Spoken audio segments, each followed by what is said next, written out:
More stories from Africa, where China is preparing to deploy warships to the Gulf of Aden and off Somalia in a new bid to fight rampant piracy. Thursday's announcement came a day after a Chinese ship escaped a hijacking attempt in Somali waters. Li Xiang has that.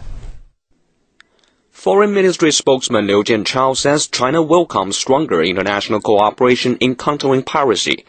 He noted that the issue has become a major problem in the Gulf of Aden, one of the world's busiest waterways. The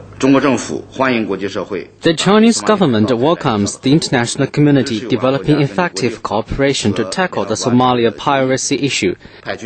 It also supports the efforts of relevant countries sending warships to crack down on pirate activities in Somalia, according to international laws and relevant resolutions of the UN. China is actively considering sending warships to participate in convoy actions in the Somali Sea and Gulf of Aden. China is now actively preparing for this and making the relevant arrangements. Military sources say this will be the first time for the country's navy to carry out escorting missions outside Chinese waters. They also say this mission is in line with related UN resolutions on combating pirates off the Somali coast. Liu Jianchao noted that in the first 11 months of this year, over 1,200 Chinese ships have passed through the troubled sea area. That's an average of 3 to 4 a day.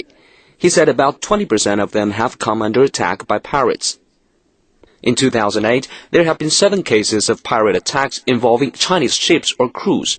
He also said that 1 Chinese fishing boat, along with 18 crew members, were still being held by pirates.